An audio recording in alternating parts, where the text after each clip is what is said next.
Finds the hall. Well, that's my car. Oh, there's lightning. And this is the group of people that went to go see X-Men. What's up? I only feel it's appropriate for a movie like this that we have literally every motherfucker I know in watching this goddamn movie. Yeah, these are the only people you know. Yeah, the only people my soldiers, my team, my X-Men! You can tell we're a fledgling production company because we're literally filming under a friggin' stoplight in the middle of a parking lot. We went to go see the movie, X-Men Apocalypse. We just got out of it. It was fucking packed. And a quick order of business, Barnyard, if you want to come over here real quick. Yeah. So, we're here tonight because we tried to see X-Men yesterday at another theater, and the screening was packed. The line was full by about, like, what? We missed it by, like, 7 people, Liam? Yeah, we was like 7 people, and one of them was a family. That sucked. They didn't deserve to see it. Fucking bitches. Didn't fucking deserve to see it. Bitches and their kids. But, in lieu of going to see X-Men, we met a grand young soul, an up-and-coming rapper from Memphis, known by many and few as Young Phenomenon. And honestly, I've been listening to some of his stuff, and it's got the same kind of DIY ethic as we do.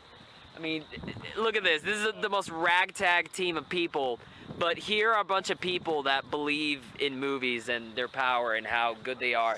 And Young Phenomenon believes the same way about music and about rap. He's really got a hustler spirit. The motherfucker is from Memphis, and we met him in a Dallas mall where he asked us to buy his CD. If y'all want to give Young Phenomenon some love, check out his music. It's kind of like late 90s, early 2000s. I was thinking a little bit of Ludacris, a little bit of Crunk in there. If y'all want to check out some of his music, please look in the description below. There's a link to his YouTube page, the Teardrops Movement, and his Twitter as well. So give our boy Young Phenomenon some love, and if we sent you, tell him HalfKocked sent you. Now, what we think of X-Men? I got Magneto. This is good. I mean, I think I win.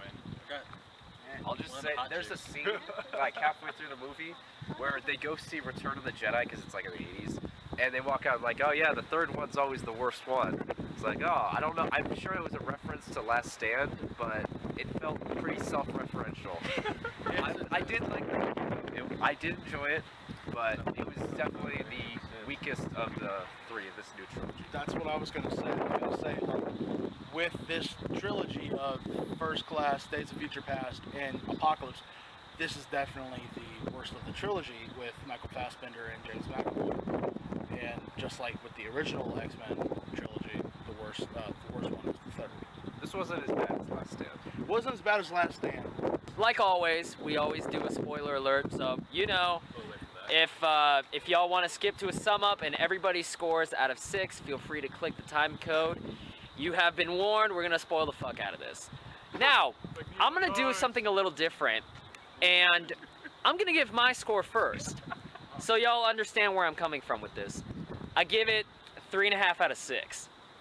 This is like the lowest recommendable movie, and honestly, the only reason I don't like it is because I think it's really long as shit. It's like 2.5 hours. Like, it's 2.5 hours, but other than that, this is like gleefully stupid.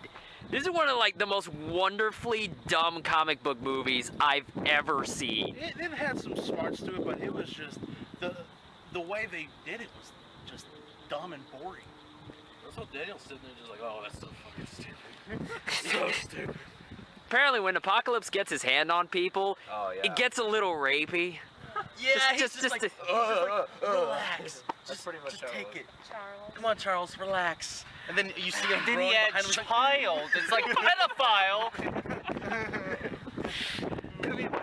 Yeah, there's a scene where Apocalypse is fighting Professor X, and he kind of approaches him from behind, and I really kind of wanted to put the Brazzers logo just right there. It's a little creepy. Jennifer Lawrence could not care less about this. Jesus Christ, Jennifer Lawrence in this is All so she did was get paid. blasé and so emotionless that even when she's being choked to death, she looks fucking bored. Like, she's so done. She's just ready to go to the next David O. Russell project or next like art movie. I think there must have been something in Jennifer Lawrence's contract that she had to wear the makeup like as less as possible because she's in the makeup for like maybe 5 minutes in the movie. No, from what I've heard, it's I know she that she hates wearing it. yeah, that's probably it. She hates, and so she probably wrote it in her contract like, I don't want to wear this makeup the entire time because it gets in every single crack. Yeah. Every single delicious crack. We've got Apocalypse, played by my darling love, Oscar Isaac. You know him from Ex Machina and Inside Llewyn Davis. Also, Poe Dameron from Star Wars. And he plays this Egyptian... What is he? Is he like a pharaoh? Is he just a dude? He's like a pharaoh. He's like, I honestly have no idea. That opening scene was so dumb.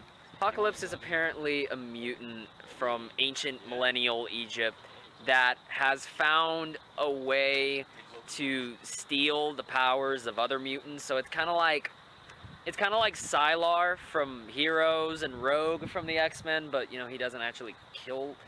He doesn't kill them. It's like he puts his brain inside the body and keeps all the powers. Apocalypse gets betrayed by like a group of, I guess, a group of guards. This movie steals a lot from The Mummy. like a lot from The Mummy, even to the point where they have Rose Byrne looking like what's her name?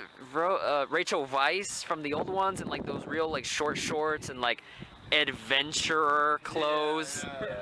Apocalypse comes back to modern day and he tries to take over the world. He grabs his 4 horsemen of the apocalypse, Archangel, Psylocke, Storm, and Magneto, and he gives them powers to try and destroy the world so they can rebuild it. And it's a lot of plot and it's really boring. All you need to know is there's a good guys, there are bad guys, and shit goes boom. Because that's, if you try to look too deep into this and you've never seen an X-Men movie, first off, watch X2, and then, you know,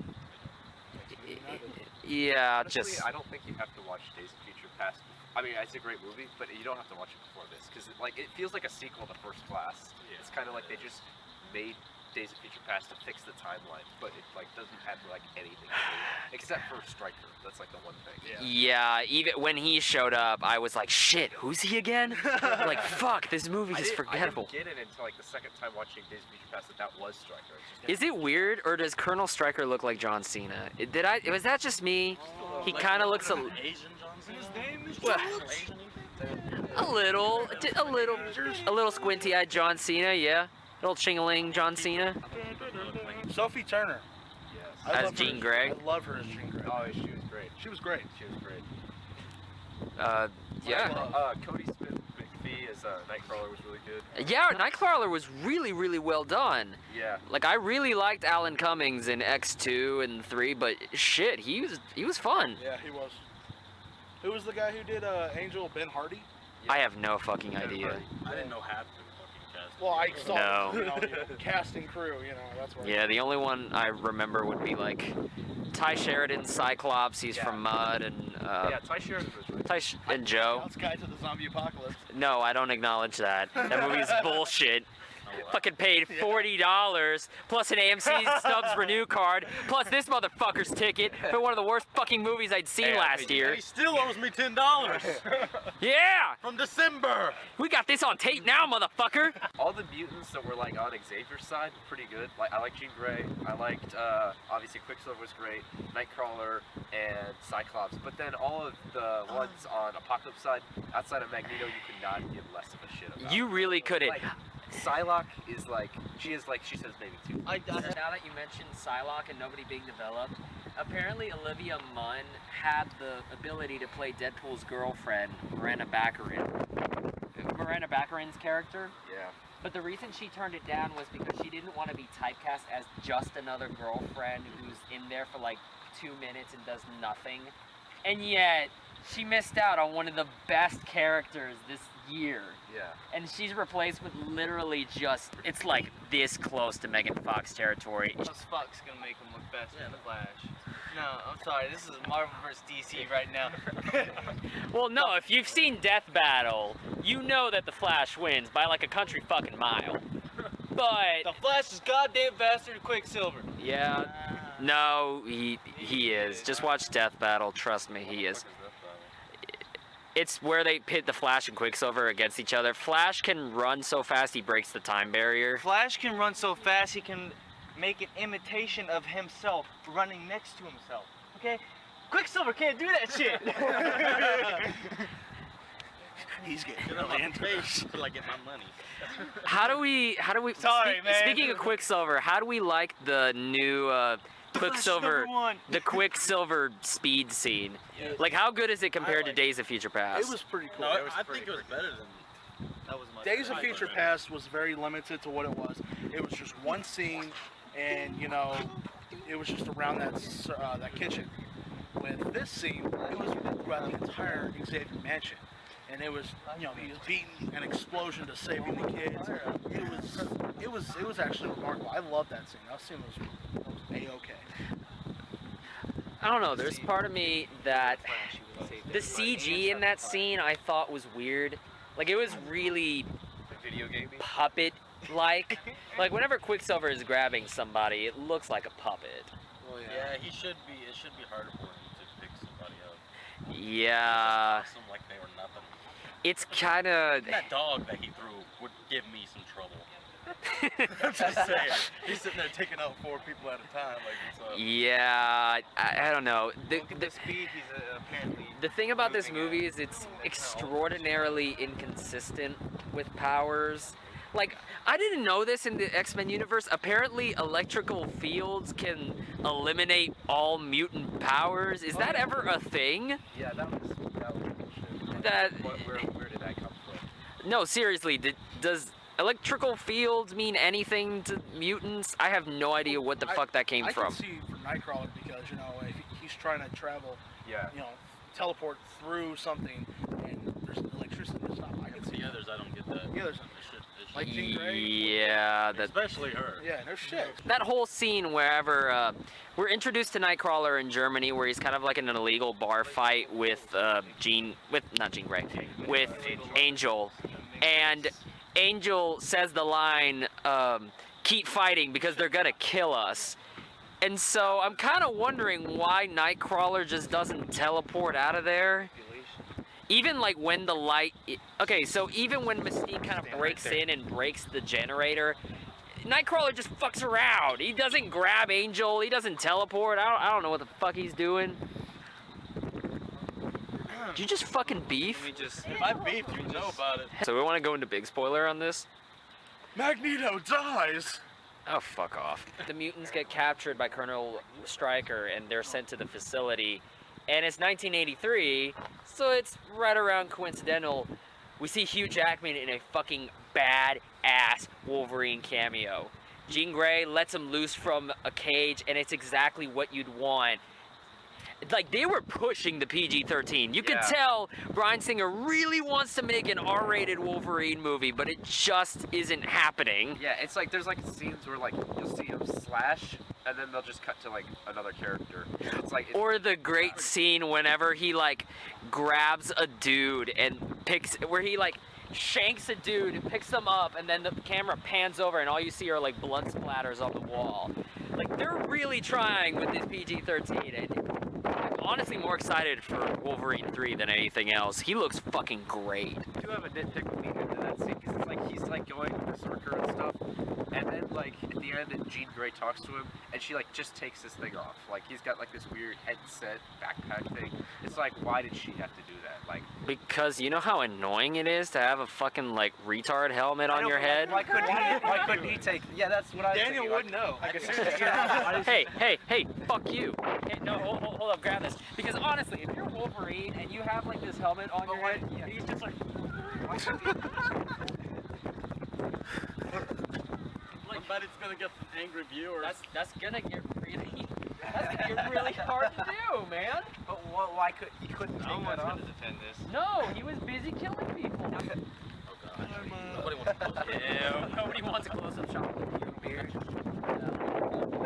Wooden arrow stabs both his wife and his daughter, and that's supposed to be the catalyst that There's like. no way that wooden arrow would have gone through. No. There's Two bodies filled with bone. It looked like the bow was That would- straight. Yeah, that went through the chest. That's 2 chest cavities that bow and arrow with no metal went through. with no metal and missed all the ribs too. Yeah. Held by a guy who's just like offhandedly holding the bow. Robin Hood. Maybe. That's another Disney plug. God damn! Robin Hood and Brave all in one, fam. Brave. Oh, Brave was kind of a clusterfuck, just like this was. I'm not against the idea of Magneto returning to the dark side by, his wife and daughter dying. Just the way they did it was so contrived, and it made me fucking laugh. That's the thing, is there's cool stuff in this. It's basically a collection of cool scenes that kind of relate to each other. I wouldn't even go scenes, I'd just go shots. Like the scenes where Quicksilver is running, that's a cool image. Yeah. The scene where, where Professor X starts whooping on a guy, that's a cool scene. The scene where you see Wolverine pick up a dude by his claws, that's a cool shot, but they're all strung together in just a mismatched way of bullshit. Let's talk about 2 highs and 2 lows of this movie. What was your 2 highs and 2 lows? 2 highs. 2 highs and 2 lows. Quicksilver, well, as a bigger, I'd go Quicksilver and Fassbender, because the scene where he finds out the scene where his wife and daughter are dead, and he cries out to God with sort of this existential crisis of, is this what you made me? Yeah. Just a killer. Yeah. Oh, that was powerful. That was one of the few times where I really felt my heart move. Like, Fassbender is such a strong actor that even given really ridiculous material, he can fucking pull it, man. And Quicksilver's just fun as shit. I want his solo movie. 2 ups. 2 highs. I'm with him.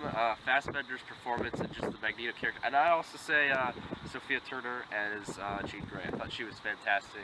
The writing the character. We were talking about this when we were walking out. Like the first 20 minutes, she was kind of an asshole. Like she was like a dick to Cyclops for no reason. Yeah, but after pick on the fucking blind guy, yeah, right? But after that, I really liked her character, and I didn't really like Faye Jansen. Yeah. But that was kind of a shallow character, in my opinion. But I think they did a really good job with her in this. Cyclops and Magneto. I liked Quicksilver. He always has Right. good stuff, good shit. And then, I don't know. I liked some of the fighting scene. It was. The last fight? I like Wolverine, to be honest. That was probably Okay. my favorite part. So Wolverine and Quicksilver. Same thing? Alright. That's the thing. Like, oh my god. I'd probably say the Wolverine scene in Phoenix. Before we go into the lows, we gotta talk about Phoenix, dude. Yeah, that's... That is badass. Yeah. Better Yeah. effects than an X3 by far. Yes. Just the way they brought in the Phoenix around the end, because you know it's coming. Yeah. All the rest of the X-Men are knocked out, but you know who's still not knocked out? Jean fucking Grey. And just the way Sophie Turner pulled it, I do want to see Jean Grey. I want to see the Phoenix Saga with this character. Yeah. I'm actually inspired to see it. Yeah, that would be good. Alright, so are we going into the lows? Well, I didn't get my highs Oh, yet. well, what's your highs? Flip that around on you. My personal highs about this film are both Phoenix. The Phoenix Force that Jean Grey becomes into, and Sophie Turner's performance as Jean Grey. Definitely both the highlights of this film. Going to the lows. Bullshit. What's bullshit? Oh my god. Alright. The writing is fucking awful. The dialogue is goddamn terrible in this. Just dialogue, characterization, freaking plot. It's all over the place. I don't know who wrote this along with Bryan Singer, but there needed to be one cook in the kitchen, and there needed to be one consistent tone, and somebody with a modicum of fucking talent for writing characters other than just we're gonna make references to X3 and we're gonna make shitty fucking jokes and we're gonna make throwbacks to the 80s. Fuck it, man. I'm sick of that shit. Ripping off Deadpool too. Yeah, ripping off Deadpool like a motherfucker. Other than that, characterization, well, I already kind of included that, so it's writing and there's some weird... Oh, Rose Byrne. Rose Byrne doesn't need to be in this movie. From the First Class movie, she just doesn't need to be there. I'm sorry, you're in Neighbors 2, you sucked. You're in The Meddler, Damn. I haven't seen that yet. You're in this one, you're fucking one note. I'm done. I would say my flaws. I would say the editing was really weird because it's like there's a scene where they'll cut to something happening, and then you won't find out what happens like until like 20 minutes later. Like there's a scene where they all go to the mall, and then like 40 minutes later they cut back to it. It was really weird how they did it. And then also the special effects in some scenes were like, I think you mentioned it earlier, like the one Quicksilver scene, it felt kind of like video gamey. It was really weird. Like the end fight was pretty good, but like some of the other special effects looked like something out of like X3. I didn't like the Quicksilver scene, to be honest. I mean, You didn't like it? I didn't like it. You liked Quicksilver about this movie, but you didn't like the Quicksilver scene? I like the fact that, you know, he was snarky and funny. It was just, I like you the know, fact that he's fast. no, it's too fast. Like, there's no logic behind his speed. But Flash is faster, but I'm saying. Stop your bitches! But they put Quicksilver too fast into the movie. The logic behind Quicksilver is, you know, he has a certain speed, but they, for some reason, have him faster in this movie than what they did in Captain America, the Avengers. It's different, Studi, but I kind of get what you mean, is that if Quicksilver is this fast, don't you think he'd be able to, like, stop everybody and save the day?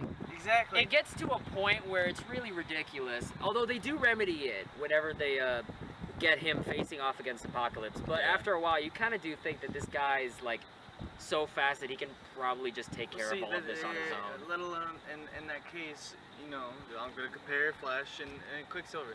The Flash, when he hits a certain speed, you see a sonic boom at some points. Quicksilver, he has no sonic boom. I mean, the logic behind this. Because Flash is Well, faster. to be fair, we are talking about a movie where there's a girl that has a pink lightsaber out of her arm that can, Okay, and then yeah. there's a warmonger from ancient Egypt. I think that's partially nitpicky, but I kind of get what you mean. Any other one that you were? I mean, Because it was Quicksilver Let's scene see. and what else? I'm gonna remember because, you know, kind of did get put to sleep during the movie a little bit. Too much time. With Just the too movie. much, too long, Too long. It pulled the Batman vs Superman. too long. Too long. I'd probably say there's too many scenes that can be cut out. And 5-3, fuck. Spin them out. Oh shit! The fact- Aaron's going for it. The fact that Stryker showed up like maybe 5 minutes after the school exploded, Oh, and then the next scene you see him flying in the mountains. In Canada? In Canada, yeah, you're like, what the fuck? And Yeah, it No, ain't. he has a third one. Hang on. Oh shit. I told him Barnyard this. It irritated me the whole fucking movie. Oh fuck me, dude. God damn. Do I need to- Whenever Scott or Cyclops takes off his bandage, you hear him. But next time you see the little pins that attach the bandage. You see 2 pins attached. No Velcro. Dude, I wasn't fucking paying attention. Sir, you have hit master nitpickery. I'm so proud of you. Jesus Christ. No, look, there was I'm one gonna walk into pixel this out of movie, see place. what I have to bitch in about. Cyclops' Don't get me started on the pixels now. Oh no. Alright, so we going some up? Once again, you forgot about me. Oh, The shit. cameraman. Well, we forgot about them I too. know we can shit about you. Damn, that's fucking cold. And we forgot about you guys. My 2 lows for this film. Surprisingly, the Wolverine scene. It wasn't enough. It's a fucking cameo! I know it's a What do you cameo. want? Okay. I know it's a I got one more. cameo. And I know it's to set. I mean, not this is the setup, but it's like I wanted Wolverine so much more in this film that just that little cameo wasn't enough. It didn't fill my taste buds. It didn't satisfy me enough. That's why we're getting a Wolverine 3. I know. I know. Calm down. You'll get You'll be you'll get your Jackman. Get the Jack off the Jackman. I was about to say. And my second low for this film was Silo. Why? Yeah. Like really, you know, her character wasn't really. It wasn't. She didn't fucking do She anything. didn't do any fucking thing. But she sliced the car in half. She whipped Beast a little bit, and that was it. Showed a little Fuck. She cleavage. She showed her cleavage. Other than that, it was kind of just bullshit while she was in there. He's got one more thing. God damn it. I understand. We're at 10 minutes. The end of the wall racing, you see, like, things like he picks him up, throws him in the wall, cuts the scene, multiplayer. In the final fight, you see, what's her face, Steve, take a katana, slice his throat, and it's gory. Yeah. Like, you can see his throat. Yeah. They showed that, but not the Wolverine scene. Welcome back. If you clicked on the time code, it's welcome to the sum up. X-Men Apocalypse. It's a summer blockbuster. It's campy. It's stupid. It doesn't make sense. But it's X-Men. So like X-Men has always been that series to me that feels kind of like the little brother of Marvel or even DC to an extent. There's not that much hype. Not that much hype behind an X-Men movie. You're gonna be fine. You're gonna eat your popcorn and drink your soda, and you're gonna have a decent time. I have a lot of the same problems as I do with Batman and Superman, but there's no cynicism in this, I think. I don't think anybody here is just like, oh, this is just another blockbuster movie we've got to make, so fuck it, let's just do it. I honestly think that Bryan Singer does give a shit, to say the least. Sum ups from anybody? I think you nailed it on the head, Daniel. All right, cool. We're gonna go run down scores real quick. So, you know me, 3.5 out of 6. Go. Yeah, I'm agree with you. 3.5. Do we give like an explanation? We can. Okay, I'll give a quick explanation. Without spoilers. No spoilers. Has a lot of plot holes. That being said, I really like what they did with a lot of the characters, and I think I enjoyed it out of the most out of everybody. In terms of pure enjoyment, I'll give it 4.5 out of 6. 4.5. I liked it. Obviously, it wasn't as good as Days of Future Past. Obviously. I felt like I was snoring at some points, but I still enjoyed it to a point where I have to give it a 4. 4. Good explanation. Skip you. 4. 3.5. Yay! Yay! The best friends! We agree on one. Alright, so that's it. X-Men Apocalypse. I gotta go in. Cause what? Did I skip something? What did I miss? What'd you bitch about this time? Yeah. You've been bitching the entire time. Matt, you look mad out. No, I said Matt. No. Matt said 3.5. Y'all said 3.5. He said best buds 3.5. Oh, I guess we're supposed to hug. I don't know. Alright. Yay. X-Men Apocalypse, what did you think? If you think we're full of shit, let us know. If you think we're the new messiahs or new gods, please worship us in the comment section below. If you like this video, like button is below, subscribe button is below. For more content, follow us on our Facebook and Twitter pages. Links also in the description. And for me and my good buddy Barnyard here, y'all have a good night. And what do we say? X-Men Assemble. Fuck. And Deadpool. And the Flash. Deadpool. Definitely. And Quicksilver. Fuck Quicksilver. Alright, we out!